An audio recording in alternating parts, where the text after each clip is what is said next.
Hi, I'm Sally Rockey. I'm the Executive Director of the Foundation for Food and Agriculture Research. And thank you so much for having me here today. It's a pleasure to be with you. I understand you just heard from Representative Panetta. I want to say hi to Jimmy Panetta, who's a great friend of ours and also a wonderful advocate for agricultural sciences. So let me share my screen and I will begin.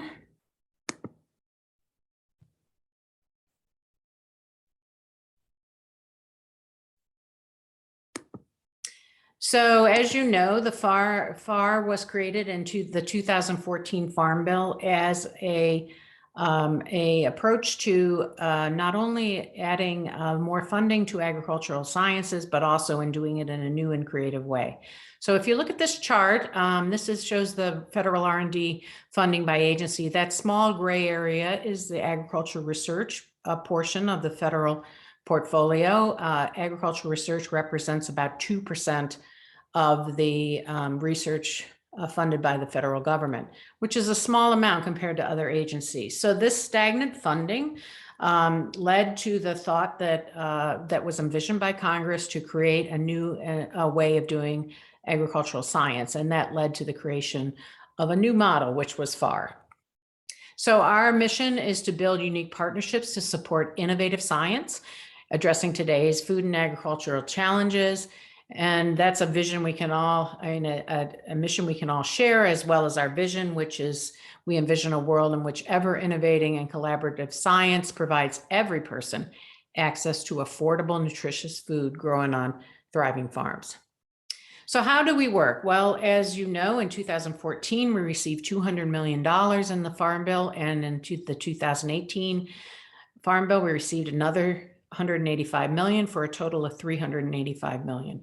The trick to our program is that we cannot spend a dollar unless we match it with a non-federal fund, a non-federal match. So not only do we aspire to have public-private partnerships, we're required to have them in order to proceed with our programs.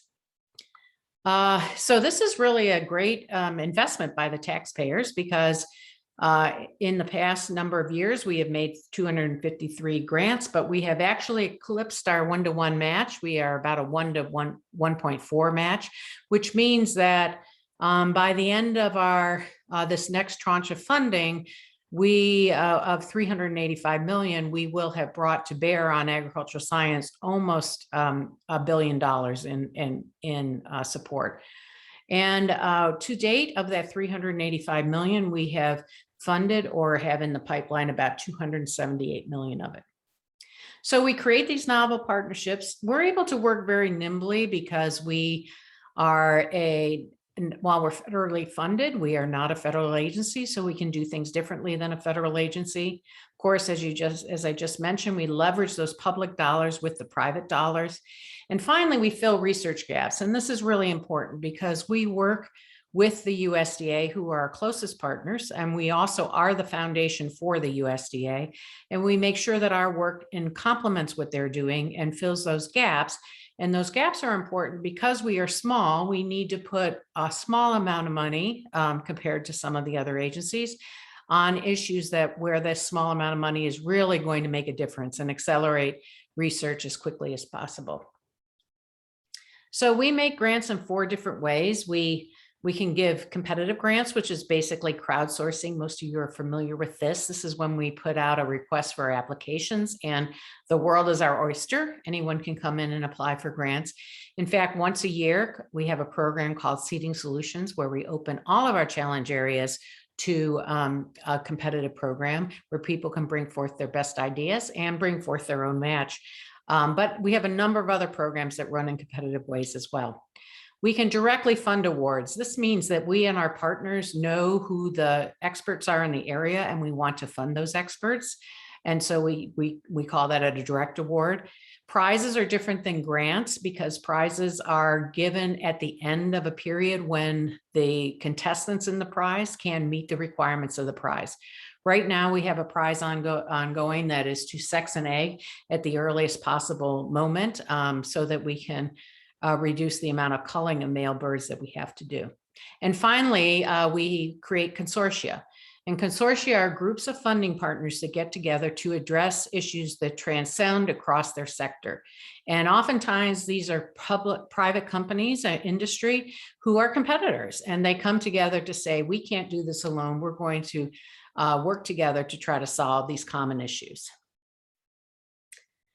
And I will say, I'll just go back there for a moment. In all of these ways that we conduct business and make grants, we also have a very, very rigorous peer review. So even if we're directly awarding a grant or a prize, or the grants we make through our consortia, we do a very, very rigorous group review like we do with our competitive grants. So who funds with us? Well, you can see here our largest components are other foundations and industry, other nonprofits like commodity organizations, et cetera, and also non-federal governments. So state governments or other countries' governments can fund with us. And then academia does provide some of the funds for our match. But who gets our grants? Well, over 90% of all of our grants go to universities, primarily the land-grant universities. So our partners are, that's a joy about working with FAR. They know that our partners know that we can tap into that amazing expertise at all of our academic institutions.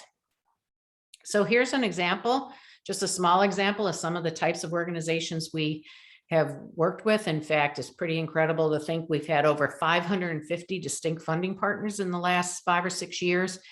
There's hardly an organization that I can think of that we haven't partnered with in some way, but that just demonstrates to me that there was a pent-up need to try to create these partnerships to accelerate knowledge into practice. So we have 6 challenge areas. Today, I'm going to spend my time, of course, with you talking about our advanced animal systems, which you can see are other challenge areas in crops, water, the health agricultural nexus, urban agriculture, and soil health. So today I'll talk a little bit about our advanced animal systems.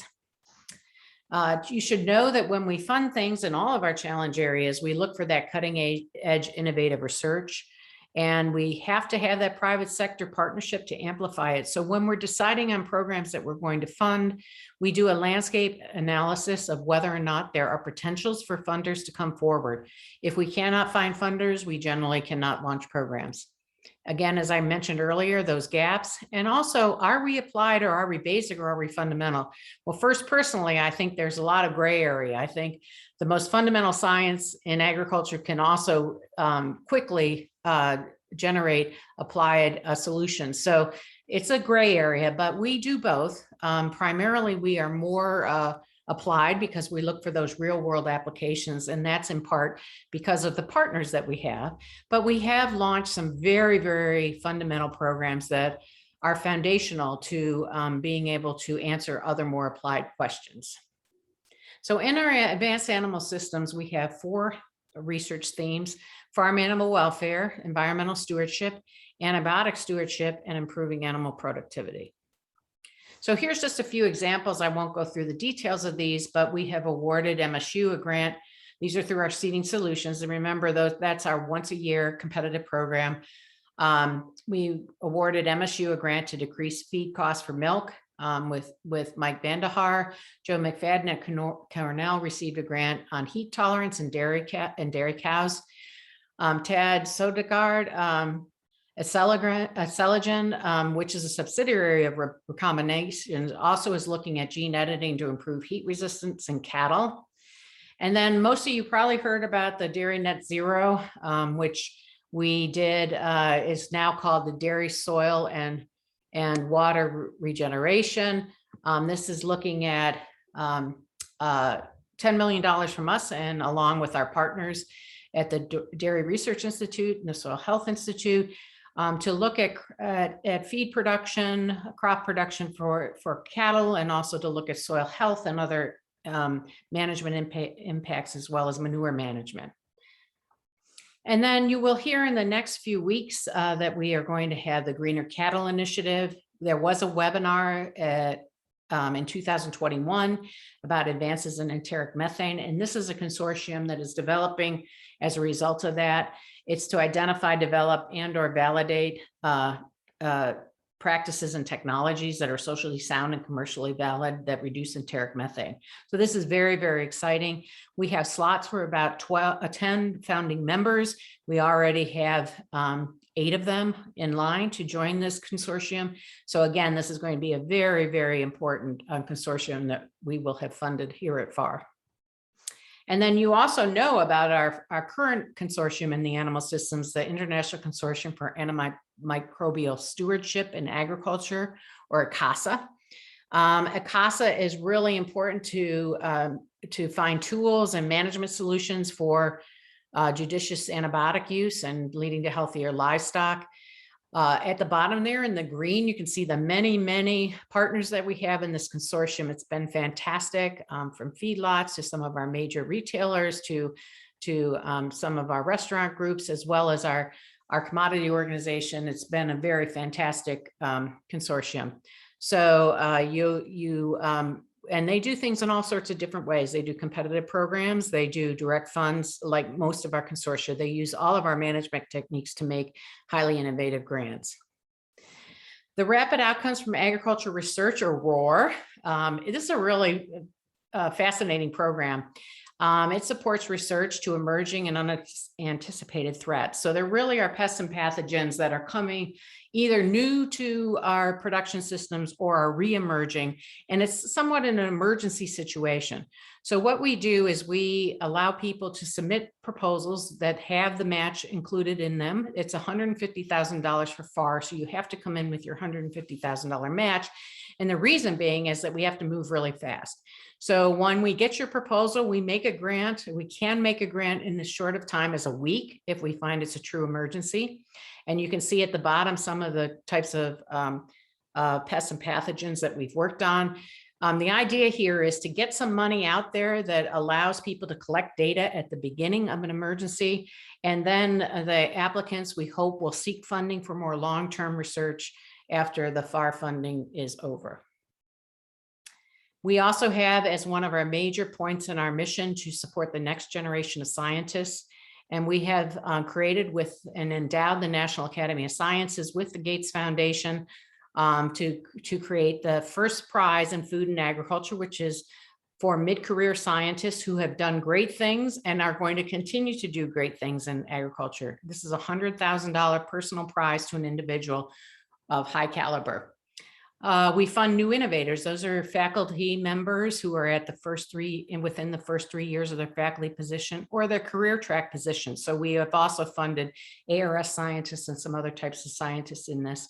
And the idea of this program, this award, is to look at their program of research and to say, hey, we want to give you a substantial award so that you can concentrate at an early part in your career and be successful in your latter career. So it's really, really a jump start for their career.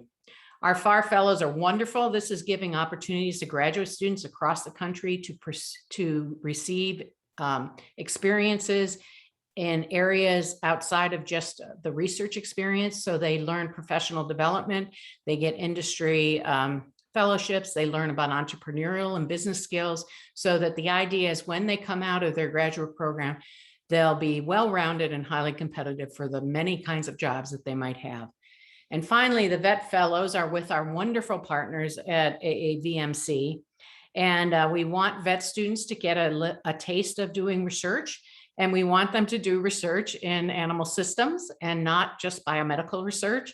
So this is a really a fantastic program where they, because we know vets are going to play a major role in solving some of these challenges that we have ahead. And during COVID, we put out a call to have, we are very interested in students that wanted to get experience in zoonotics, and we were successful in funding some students that did get those experiences. And finally, you asked me, how do we create our programs and how can you interact with us? Well, we create our programs and ideas come to us from all sources. They come from you and they come from us. When they come from us, we generally do a convening event that says, hey, are we in the right ballpark? What do we know about what's already happened in this area? Where can we go together that we couldn't have done before? And we will then launch programs. Secondly, we get many of our ideas from the community itself, from academic scientists, from commodity organizations, from industry, all around our entire community, as well as from around the world, not just in the United States, but ideas for us around the world. Again, we have to look at many things. We have to get all of our concepts approved by our board and our advisory councils. We also then have to make sure that we have the possibility for match. So we have to have partnership. But many of the ideas that we have gone forward with have come from you, and we thank you for that. And we want to continue to have those things coming. So keep them coming, and work with us on the areas that you think are most important and innovative in our world here of agriculture research. But in all of those, the key is collaboration. So that's what makes FAR so unique, and I think is what brought so much value to the community from FAR, is that we work in this collaborative environment where we know that we can't do things alone. We're going to be successful when we all work together, and we walk together, we talk together, and we approach problems in a very holistic way. So this collaboration is really the ultimate key to our success. And finally, I've given you some information about my email there, but the person that you more than likely know already, but will want to talk with, is Dr. Tim Kurt. He's our scientific program director in our advanced animal systems, really a phenomenal individual who is so knowledgeable, and would love to hear from you about creative ideas. So I really appreciate your time this afternoon and look forward to our question and answer period tomorrow. So have a great rest of the conference.